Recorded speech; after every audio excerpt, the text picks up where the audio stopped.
abordando al inicio del programa lo que se nos viene hoy a las 22 horas con 04 minutos. Vamos a ver si acá el experto en astronomía, profesor titular del Departamento de Astronomía, Ricardo de Marco, nos corrobora esta información. Ricardo, un gusto que nos acompañes en este horario ya más vespertino. Muchas gracias. Bueno, sí, ya estamos cambiamos de horario y ahora hay que empezar a acostumbrarse que los días van a ser más largos, las noches más cortitas, ¿ya? Porque hoy día, como tú muy bien dijiste, como lo indicó el CHOA, a las 22 horas con 04 minutos tenemos un evento astronómico que para nosotros es importante, que es el equinoccio de primavera para nosotros.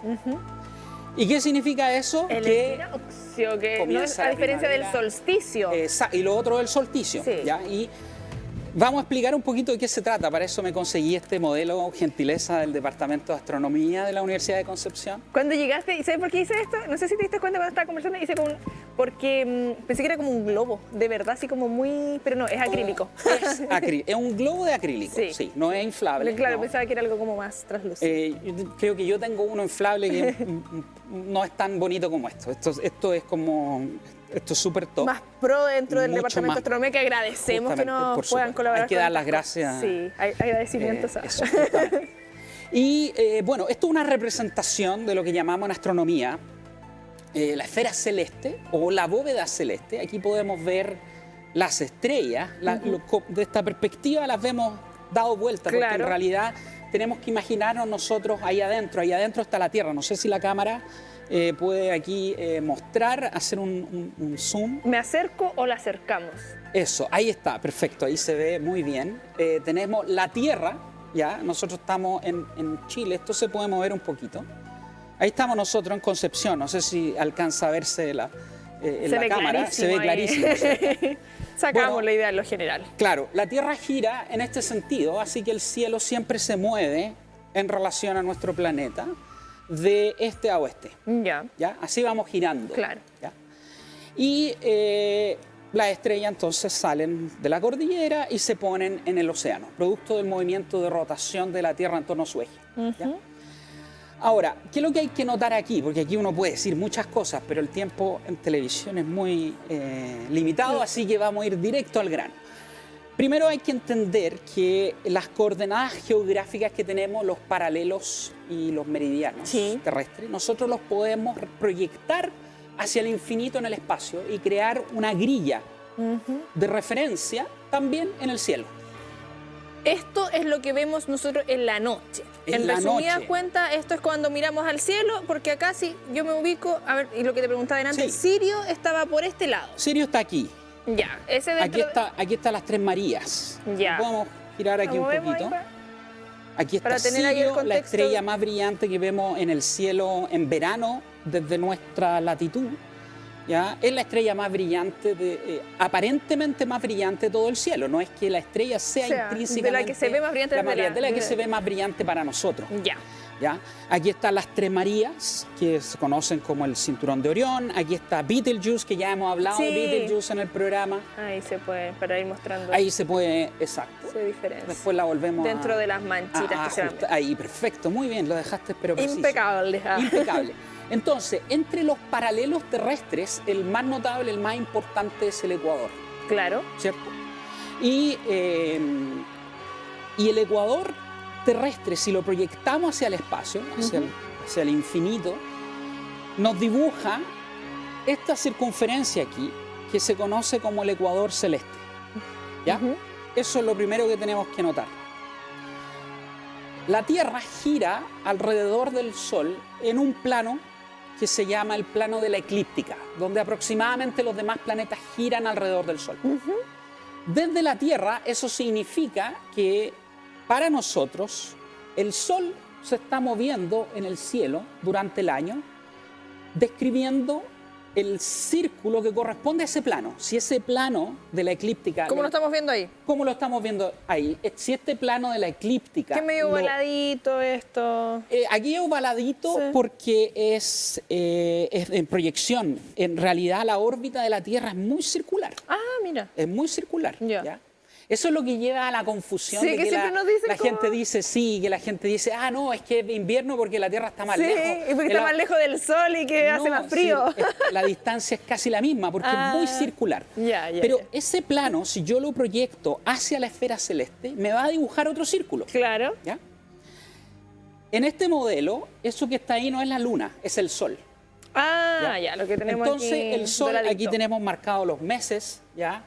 Es difícil ver, aquí está agosto, julio, agosto, septiembre, octubre. El sol se va moviendo así a lo largo del año, Ya, sí. ¿ya? El sol se mueve así a lo largo del año, ¿ya? Ahora, si nos damos cuenta, Ah, aquí y está aquí lo marzo. podemos, Ah. ahí está marzo. Identifiqué y me ¿ya? estaba costando leerlo. Cuando el sol está aquí en la parte norte en relación al ecuador celeste, es porque es verano en el hemisferio norte. Sí. Cuando está en esta otra posición, pongámoslo acá, ¿ya? Por debajo del ecuador celeste, es porque nosotros, el hemisferio sur está en verano y el hemisferio norte está en invierno. Un invierno. El Sol se mueve así, por lo tanto podemos notar inmediatamente que existen dos puntos notables, ¿ya? Que son los puntos justo ahí, cuando el Sol Está en septiembre. en su trayectoria pasa del hemisferio norte al hemisferio sur. Claro. Ese es uno de los puntos. Ya. El otro punto es, vamos a girar esto un poquito, es cuando el Sol en su movimiento aparente en relación a nosotros durante el año pasa del hemisferio sur al hemisferio norte. Ahí comienza la primavera en el hemisferio norte y este es el otro punto donde el Sol está justo posicionado en el ecuador celeste. Son esos dos puntos. Ah, ya. Esos son los puntos, esos dos puntos se llaman los equinoccios. Los solsticios son los puntos medios cuando el Sol Entre alcanza la máxima, el máximo desplazamiento hacia el norte en relación al ecuador celeste. Ese vendría siendo el solsticio de verano en el Y el hemisferio día más norte largo. y el día más largo en el hemisferio norte, y para nosotros el día más corto y sería el invierno. Claro. A la inversa, entonces, cuando eso ocurre en el hemisferio, al otro lado. va a ser el solsticio de verano para nosotros, el de invierno en el hemisferio norte. ¿Qué va a ocurrir hoy día a las 22 horas con 04 minutos? Es que el Sol va a estar justo ahí, por sobre el ecuador celeste. Y ahí en la mitad y mitad. En la mitad. Y ahí la duración de la noche va a ser prácticamente igual a la duración del día. Y eso es, por eso se llama equinoccio, es igual noche de duración. ¿Ya? X igual noccio, noche. ¿ya? ¿Sabe, Ricardo, mientras hablamos de esto, y creo que en algún momento lo dejamos entrever y queda pendiente ahí para profundizar más adelante, ¿cómo afecta esto en general también a la Tierra en sí? Por ejemplo, cuando hablamos de los eclipses, que los animales se desorientan un poco porque, sí, quizá uno no lo percibe de una manera tan así, o'clock, pero evidentemente a la naturaleza le impacta que el día dure un poco más, es como que descuadra. Por supuesto, aquí el cambio es transitorio, digamos. Se va, de a poquitito se van a ir alargando los días. no es de- ¿ya?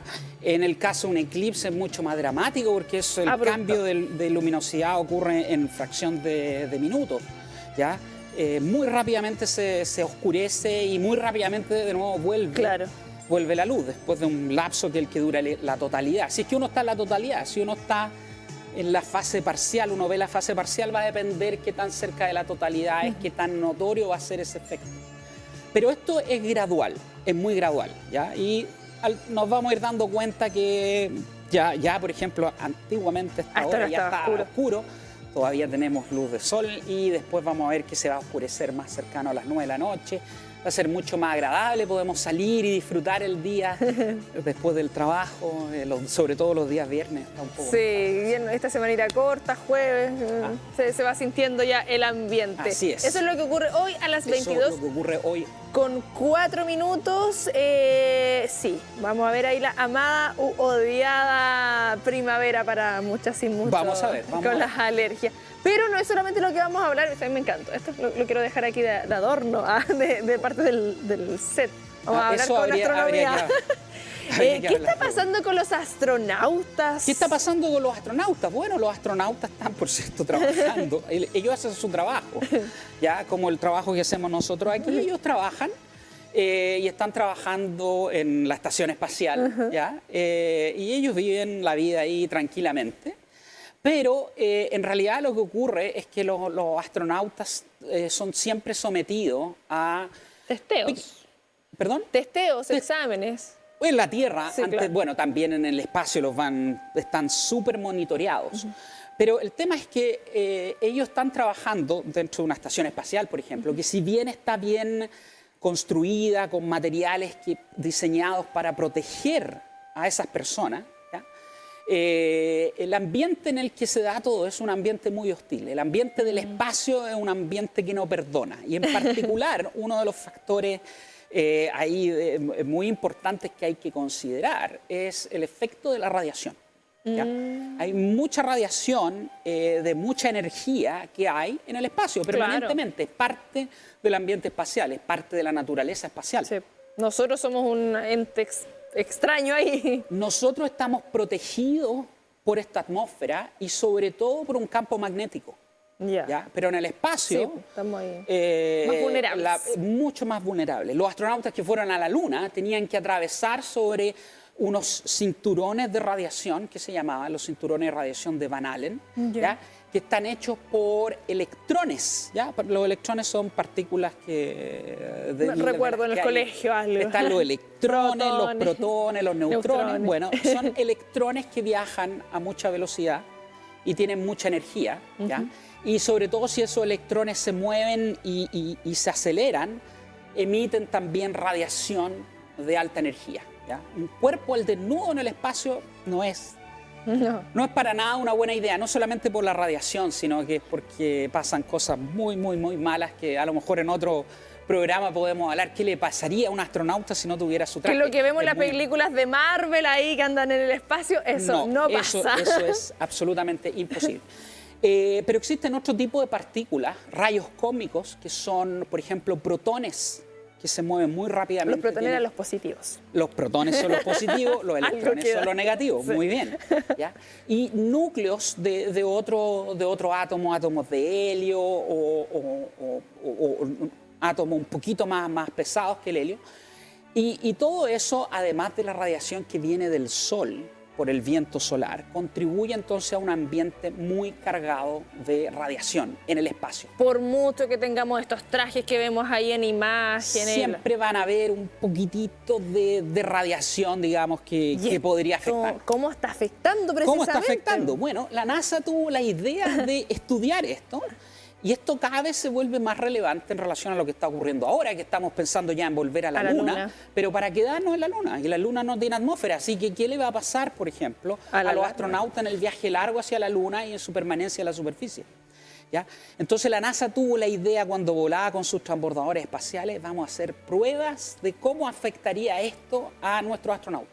Entonces los astronautas se les sacaba un poquitito de sangre unos días antes que comenzara la misión. ¿Ya? Y el día que aterrizaban, inmediatamente ahí, fresquito, le sacaban otro poquito de sangre, ¿ya? A los pocos días después le sacaban una muestra, creo, de plaquetas, me parece, o glóbulos blancos. La cosa es que se hizo un estudio con 14 astronautas que volaron entre los fines de los 90, creo, y comienzos hasta el 2001. Y estas muestras de sangre se conservaron como a menos 80 grados centígrados, refrigerados ahí, preservados como por 20 años.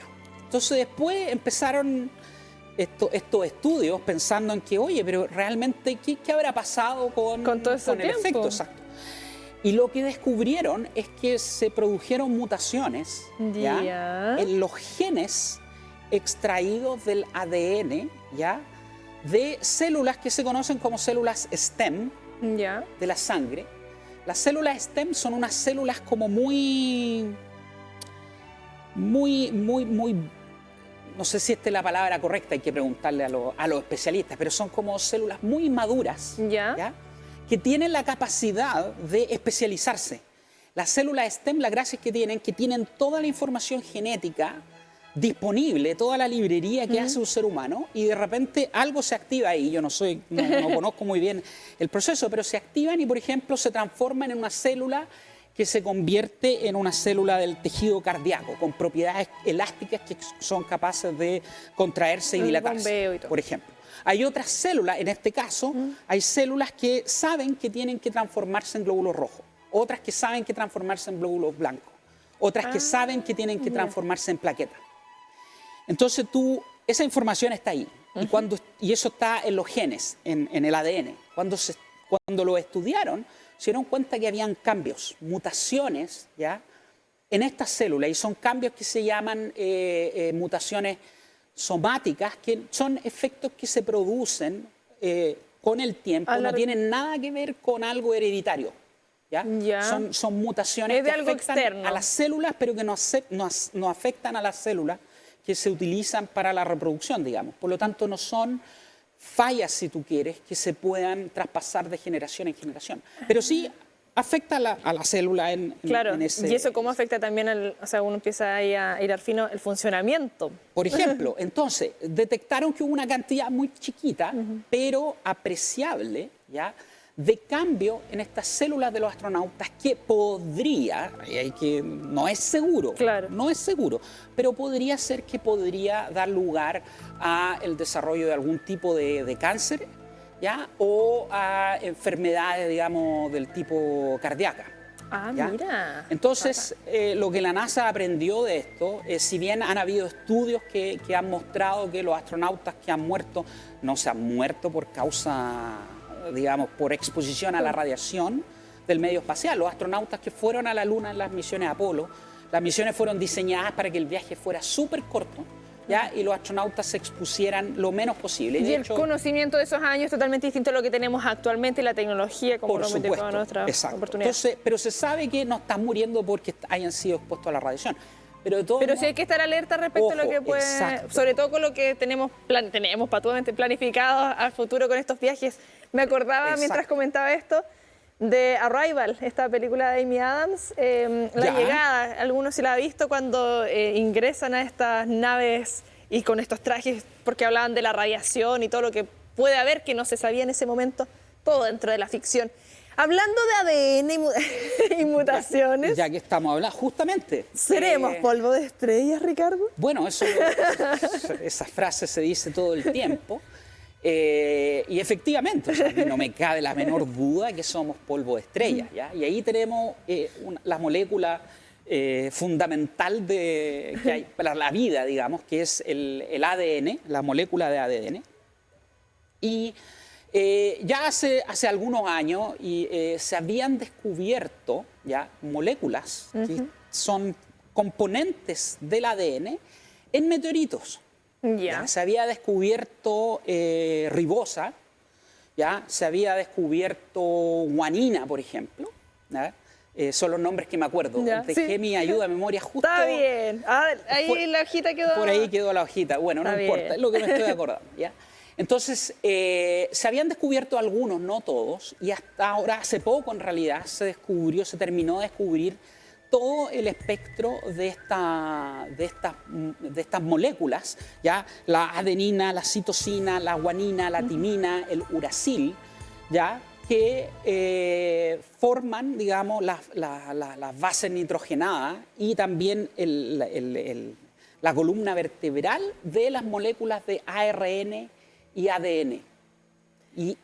Sí, continúa. Y estos compuestos, estas moléculas se encontraron en muestras que, como tú muy bien dices, la tecnología ha ido avanzando, ahora las técnicas son mucho mejores y se ha podido entonces extraer y ahora completar este espectro de moléculas que se han encontrado en muestras de meteoritos.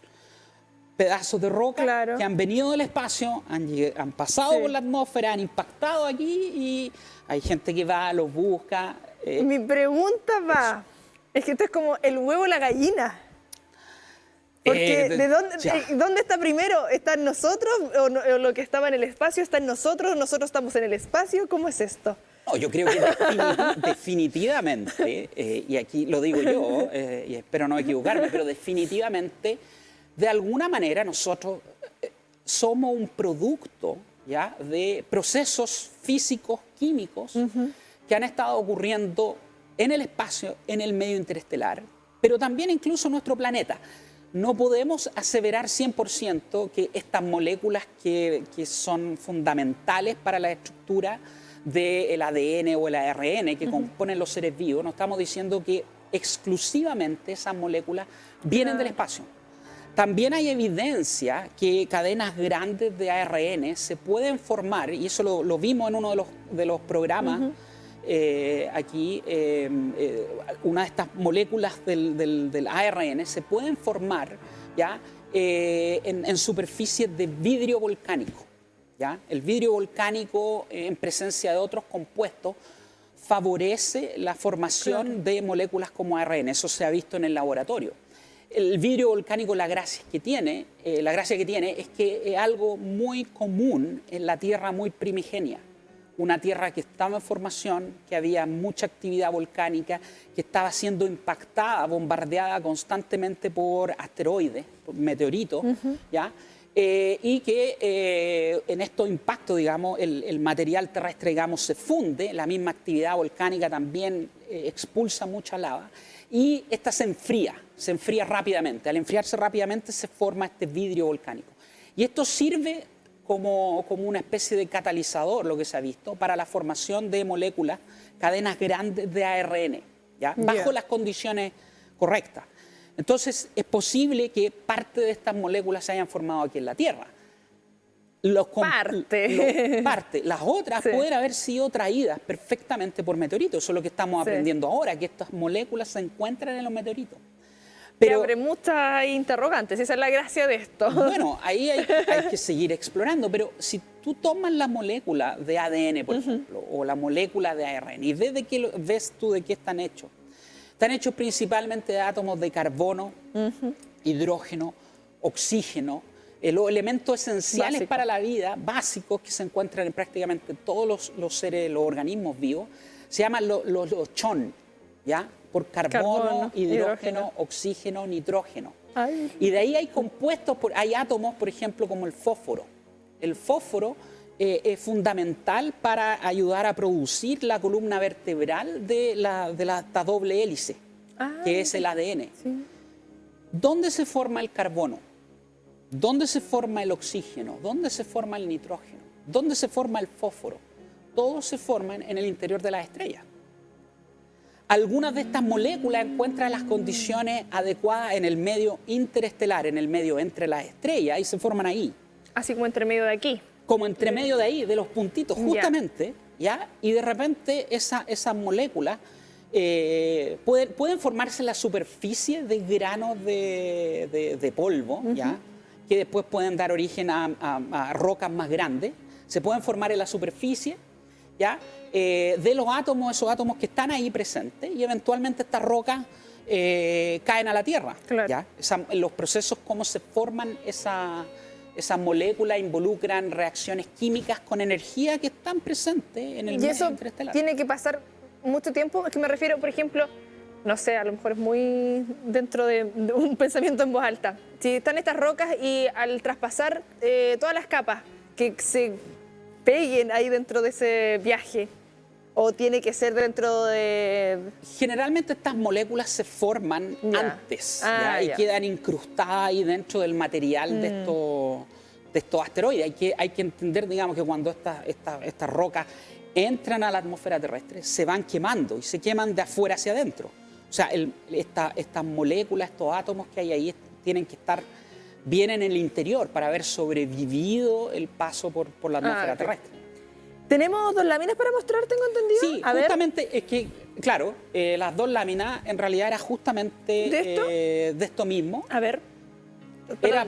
Lo acabo de decir en palabras y estaba esperando que aparecieran la lámina, pero ahí tenemos nuestro astronauta que está muy bien protegido, como vemos ahí con el traje. Acá lo pasamos ya a lo visual. Exacto, aquí esto puede ser una estrella, un sistema solar en formación. Esto es lo que hablábamos, ya un planeta formándose con impactos de meteoritos grandes, asteroides.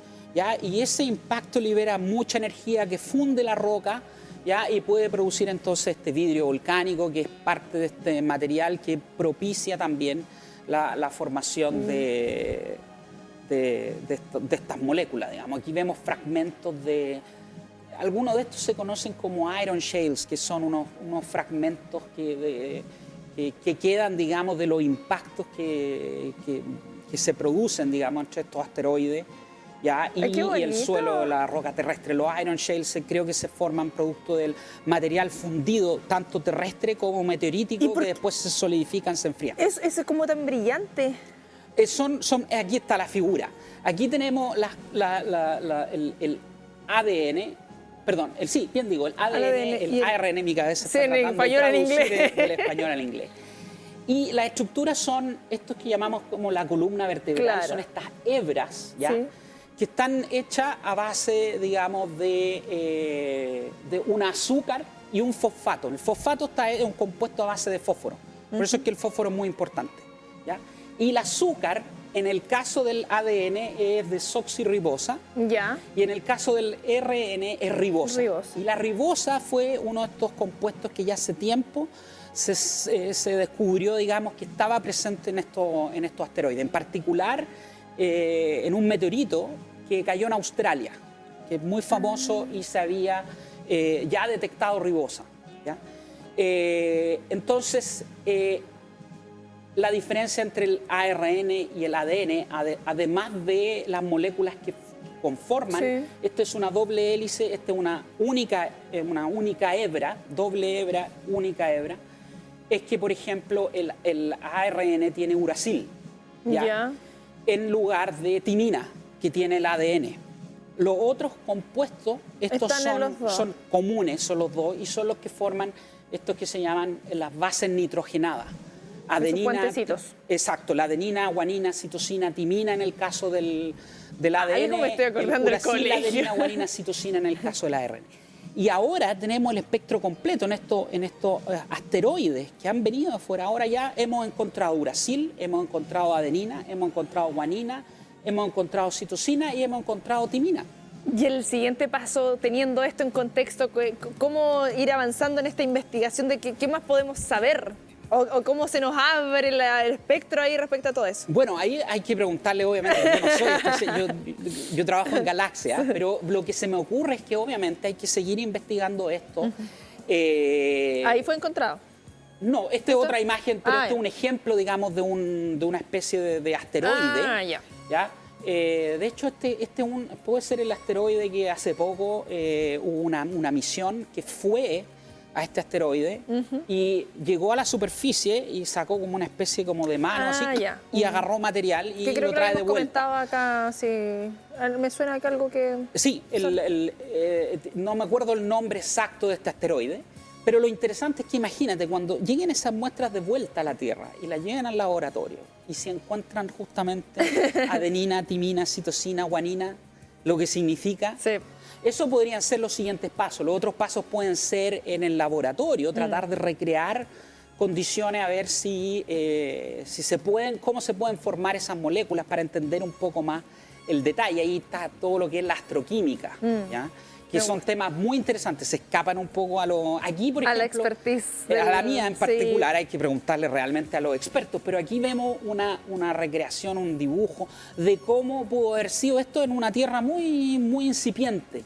Tenemos actividad volcánica, tenemos impactos de cuerpos que vienen del espacio y que al chocar forman material, por ejemplo, un cráter de impacto con material fundido, vidrio volcánico o las moléculas se forman en estas condiciones aquí en la Tierra o son portadas por estos cuerpos. Claro. Hay mucha agua en asteroides en términos, digamos, de cantidad de masa. El agua es un componente muy predominante y de hecho se piensa que gran parte del agua, esta es la molécula de ribosa.